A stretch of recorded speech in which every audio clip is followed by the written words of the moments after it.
इन 1000 are, वो पर second था। अब आपको मास निकालना है कितना कंज्यूम हुआ है। ये है 36 इंटू 10⁻23 फिश। टोटल मास कितना था 235 डिवाइडेड बाय अवोगैड्रो नंबर।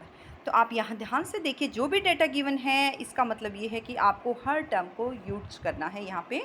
तो ये हमारे पास आ गए नंबर ऑफ फिशंस इन 1000 हार, और ये यहाँ पे मास लिखो गया।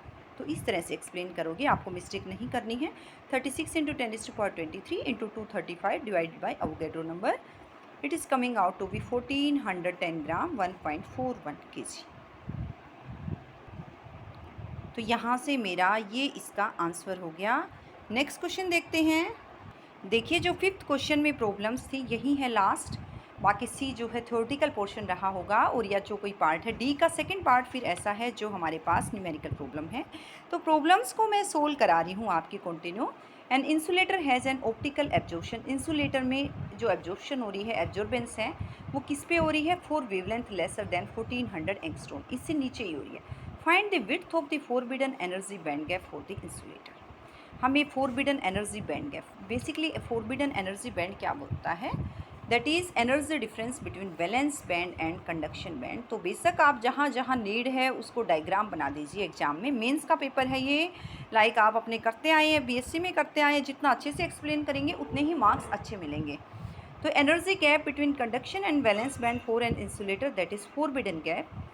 फोरबिडन गैप है ये। एनर्जी गैप क्या होता है आपका जो है एच न्यू, और इसकी यूनिट ऑलमोस्ट आप देखोगे इलेक्ट्रॉन वोल्ट में। तो यहाँ से न्यू क्या होता है, we know c is equal to nu lambda, और nu is equal to c by lambda, h c by lambda. H क्या है, प्लैंक कॉन्स्टेंट 6.6 × 10⁻⁻34।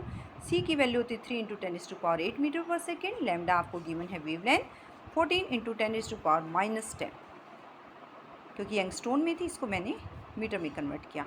और ये एनर्जी मेरी किस में आ रही है, जूल में, 0.0142 × 10⁻16 जूल। जहाँ भी कोशिश कीजिए एनर्जी को आप, एनर्जी बैंड गैप है, फोटो इलेक्ट्रिक इफेक्ट है, या कहीं भी है फिशन वगैरह है, आप कोशिश कीजिए उसको इलेक्ट्रॉन वोल्ट में कन्वर्ट कीजिए। तो मैं कैसे ही कन्वर्ट करूँगी, ये तो फॉर्मूला आप क्रैम कर लीजिए। 1 electron volt is 1.6 × 10⁻⁻19 joule.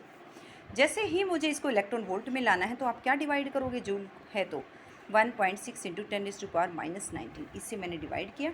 It is coming out to be 0.0088 × 10⁻3, और which is further equal to 8.8 electron volt. तो ये इसका आंसर है।